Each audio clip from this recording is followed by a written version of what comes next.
Tonight, I officially announce my retirement from the WWE. Hey, who left this bowl of onions here? You know they say all good things must come to an end, that nothing lasts forever, and you don't know a good thing until it's gone. We all knew this day would come. The day that John Cena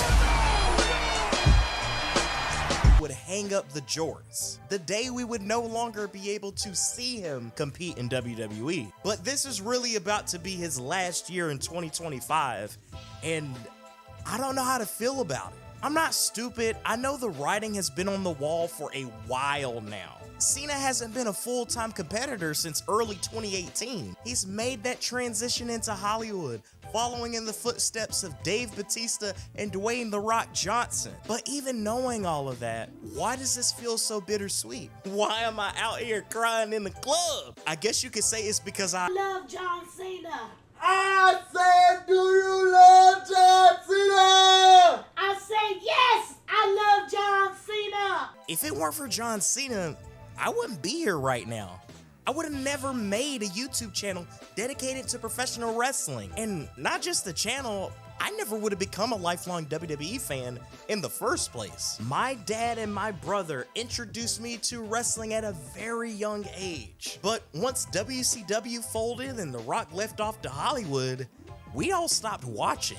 It would take an invisible man with a PhD in thugonomics to make me fall in love with wrestling all over again, and more than I ever had before. For my 8th birthday, my dad took my brother and I to my very first ever wrestling show, a SmackDown taping in the Ville, just so I could see John Cena. We couldn't afford to buy every monthly pay-per-view growing up, but I was able to convince my parents to buy WrestleMania 21. This was my first pay-per-view, my first Mania, and it was all because I wanted to see John Cena beat that nasty, dirty JBL and become the WWE champion. The first album I ever owned was You Can't See Me. And that was a big deal. My parents are pastors. They didn't want us to listen to all that cussing when we were little. Back in 2006, I remember going to IHOP with my family and my uncle was there, and it was leading up to WrestleMania, and he was just teasing me that John Cena was gonna lose and Triple H was gonna kick his ass. And I didn't think it was funny at all. I didn't take it as a joke. I bust out crying. I could go on and on, but if you couldn't already tell, this man was the face of my childhood. He's the reason I fell in love with professional wrestling. The medium that gave me an escape as a kid while my mom fought through breast cancer. The form of entertainment that gave me peace and distraction from all the depression and anxiety I experienced in college. The art that inspired my creativity, built up my confidence, and gave me a way to connect with so many wonderful and amazing people. None of that really happens without Cena. So imagine how I felt whenever he followed me on Twitter to be one of the amazing 800,000 strong. And there was no greater feeling whenever he reposted one of my TikToks. So with all that being said, seeing his career come to an end, yeah, it kind of hurts a little bit. It reinforces just how much closer I'm getting to 30, and it signals a chapter in my life coming to a close. So for the love of the game, for a whole generation of little Ruthless Aggression era and PG era kids, and most importantly, for a man that gave his entire life to this beautiful sport, WWE, you have got to make this last time, this last run, this final farewell, this last dance, whatever you want to call it, truly special. As much as Vince loved John Cena and may have given him a great send-off, the less we say about all that, the better. I'm really glad that Cena's final run is going to be in this new Triple H, Nick Khan, TKO era. This new regime has been given an incredible, golden opportunity to tell a farewell story that may be one of the best ever told in professional wrestling. Maybe even the greatest. Cena is arguably a Mount Rushmore wrestler.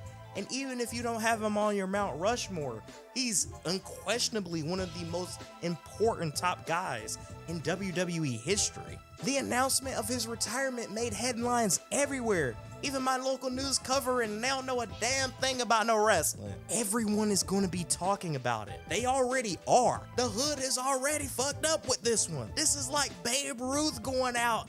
So hopefully they don't waste the final year of his career by having him solely put talent over. Yes, I know that Super Cena carried the reputation of burying all of the young talent in his heyday, but he's been beaten so much lately that the wins don't even mean as much as they used to. Case in point, Austin Theory. This ain't gonna be no legendary run that feeds families for generations if Cena is up looking at the lights every night. I'm not saying he has to go undefeated.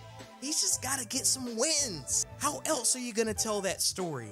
The story you need to tell. The story of him trying one last time to go for that coveted, record-breaking 17th World Championship reign. And you have a whole year to tell it. But along the way, there are some matches that we have to see. I know there's a lot of speculation and chatter going around about who's Cena's final opponent gonna be. But to me, there are two final matches that you have to get right. He's working from January to December, so of course, there's who's gonna be his final opponent in or around December. But then there's another match that is arguably just, if not more, important.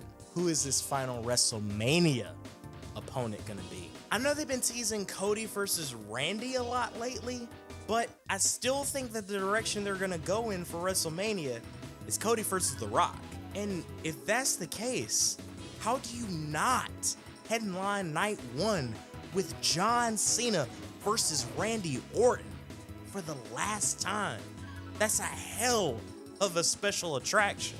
But you could also make that same argument for CM Punk. I always thought that Orton versus Cena was gonna happen again, but Punk versus Cena? That would have never been on my bingo card until very recently.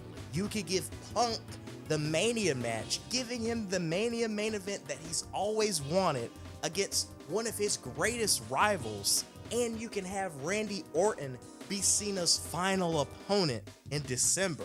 There is so much history between Randy and Cena that I honestly couldn't think of who would be a better opponent for Cena than Randy. So that covers his two biggest matches, Mania and his final match. But what does he do in the in-between for the rest of the year? Although the kid inside me would love to see Thrice in a Lifetime, I just don't think that's actually a good idea at all. Nor is it a practical one because Rock is only working Mania these days. But that doesn't mean that he can't face another member of the bloodline on behalf of the final boss. I honestly wouldn't be surprised if Cena tried to get his lick back with Solo. However, if you really want to capture that old school 07 Prime Cena Agetsu manga magic, you do it against Jacob Fatu. You can wind the clock back to give us Kevin Owens or AJ Styles as potential opponents, or give us a great exciting new challenge like Braun Breaker. And then there's the actual issue of who would he end up challenging to get that number 17. There's the world heavyweight title scene with Priest and McIntyre and Rollins all floating around there. But by the time 2025 rolls around, I think Gunther will have already become your new world heavyweight champion. And you could have Cena challenging Gunther for the World Heavyweight Championship.